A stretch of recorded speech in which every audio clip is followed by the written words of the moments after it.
I never thought in my life I'll have the occasion to see it. There is a directive to the president by a recent judgment. Where are we heading? What is happening in the country?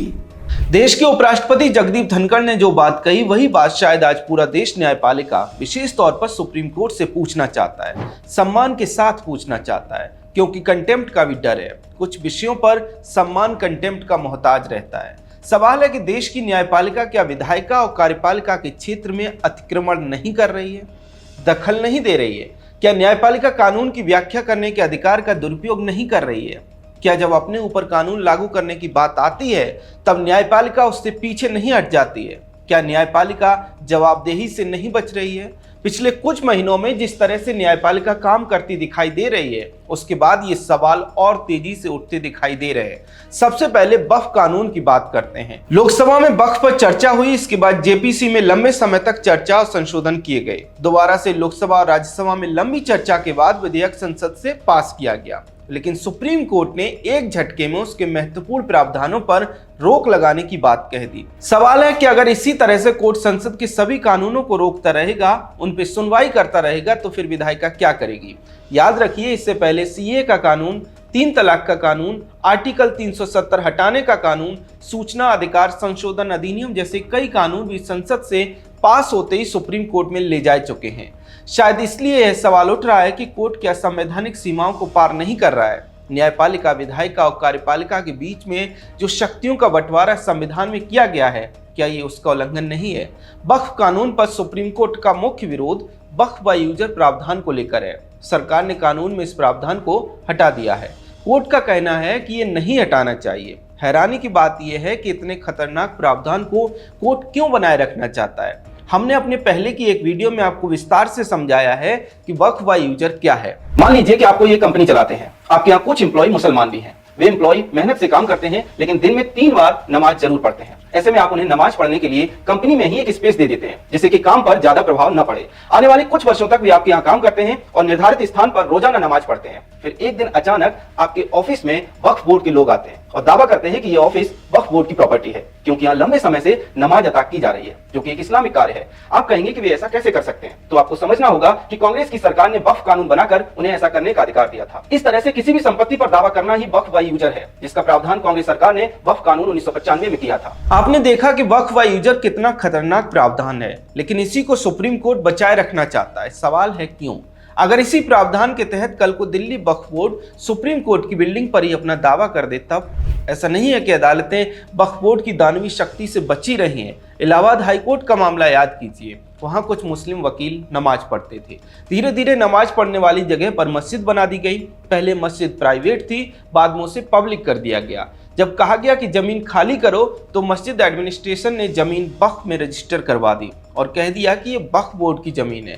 पहले Allahabad high court और बाद में supreme court में जब ये fraud पकड़ा गया, तो कहा गया कि हमें मस्जिद बनाने के लिए कहीं और जगह दे दी जाए। अब आप बताइए, जब कागज बनाकर मस्जिद खड़ी करके वे हाईकोर्ट की जमीन को वक्फ करके उस पर दावा कर सकते हैं, तो फिर वक्फ बाय यूजर तो और आसान है। इसलिए सुप्रीम कोर्ट के इस प्रावधान को बनाए रखने की बात पर सवाल खड़े हो रहे हैं। इससे भी बढ़कर न्यायपालिका पर तब गंभीर सवाल खड़े हुए जब सुप्रीम कोर्ट ने राष्ट्रपति के विरुद्ध ही आदेश दे दिया। ध्यान से देखिए, सुप्रीम कोर्ट ने देश के राष्ट्रपति को आदेश देकर एक निर्धारित कानून में बांध दिया। कोर्ट ने आदेश देते हुए कहा कि राष्ट्रपति को 3 महीने के अंदर किसी बिल पर मंजूरी देनी होगी। कोर्ट ने यह भी कहा कि अगर ऐसा नहीं होता है तो संबंधित राज्य सुप्रीम कोर्ट आ सकता है। उपराष्ट्रपति जगदीप धनखड़ ने इस पर गंभीर सवाल खड़े किए हैं। Parliament, the first party, the president.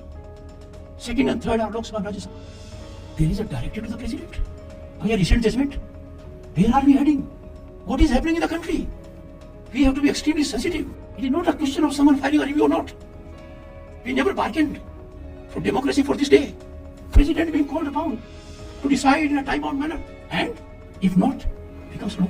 So we have judges who will legislate, who will perform executive functions, who will act as super parliament, and absolutely have no accountability because law of the land does not apply to them.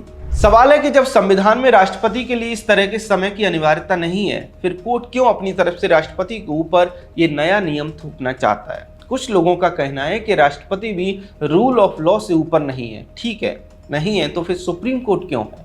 Collegium के मामले को लेकर हमने देखा कि कैसे court ने मनमाने तरीके से संविधान के प्रावधानों की व्याख्या करके जजों की नियुक्ति और ट्रांसफर का अधिकार अपने पास ले लिया, और जब संसद ने कॉलेजियम की जगह एनजेएसी लाने का प्रयास किया तो उसे भी न्यायपालिका ने स्ट्रक डाउन कर दिया। याद रखिए, संविधान निर्माता कभी नहीं चाहते थे कि जजों को जज चुने, बल्कि वे चाहते थे कि जजों की नियुक्ति राष्ट्रपति करें। इसलिए उन्होंने संविधान के आर्टिकल 124 और 217 में यह प्रावधान किया कि राष्ट्रपति जजों से चर्चा करके जजों की नियुक्ति और ट्रांसफर करेंगे।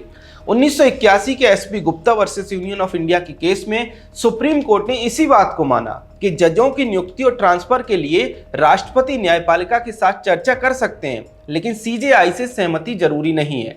इसके बाद 1993 के supreme court advocates on record association versus union of India case में सुप्रीम कोर्ट ने कॉलेजियम बना दिया। इसमें सीजेआई और 2 सीनियर मोस्ट जज रखे गए। इसके साथ ही कोर्ट ने 1981 का अपना ही फैसला पलटकर कार्यपालिका से नियुक्ति और ट्रांसफर का अधिकार अपने पास ले लिया। 1998 में सुप्रीम कोर्ट ने कॉलेजियम में 2 सीनियर मोस्ट जज की जगह 4 सीनियर मोस्ट जज कर दिए। इसके साथ ही कहा गया कि संविधान में जो कंसल्टेशन की बात लिखी है उसका अर्थ कॉलेजियम की सहमति से है।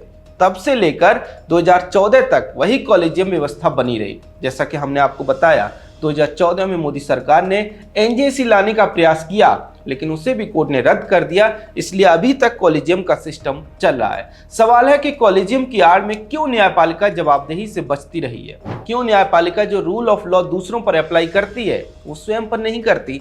अगर करती तो शायद आज क्लोज्ड क्लब कॉलेजियम में जजों की नियुक्ति और ट्रांसफर नहीं होते, बल्कि एनजेएसी से होते। अगर न्यायपालिका अपने ऊपर रूल ऑफ लॉ लागू करती तो जस्टिस यशवंत वर्मा के ऊपर एफआईआर दर्ज होती, लेकिन ऐसा कुछ नहीं हुआ। सवाल है क्यों? सवाल है कि क्यों जिन जस्टिस वर्मा के घर से करोड़ों के जले हुए नोटों की गड्डियां मिली उनके ऊपर अभी तक कोई कड़ी कार्रवाई नहीं की गई। मजे की बात यह है कि जस्टिस वर्मा का ट्रांसफर इलाहाबाद हाईकोर्ट हो गया, लेकिन उन्होंने दिल्ली का अपना सरकारी आवास खाली नहीं किया। इससे भी बड़ी विडंबना यह है कि ये वही जस्टिस वर्मा है जिन्होंने 2022 में सुब्रमण्यम स्वामी को सरकारी आवास खाली करने का आदेश दिया था। यानी स्वामी पर तो कानून लागू हुआ, लेकिन जस्टिस वर्मा पर लागू नहीं होता दिखाई दे रहा। शायद इसलिए क्योंकि यशवंत वर्मा के नाम के आगे जस्टिस लगा है। और यही सवाल लोग उठा रहे हैं कि आखिरकार न्यायपालिका अपने ऊपर रूल ऑफ लॉ लागू क्यों नहीं करती। न्यायपालिका को लेकर पिछले कुछ समय से जो सवाल उठते दिखाई दे रहे हैं उसको लेकर आपका क्या कहना है? कमेंट सेक्शन में हमें जरूर बताएं। अगर आपको हमारा कंटेंट पसंद आता है तो हमारे चैनल को फॉलो भी कर लें। जय हिंद।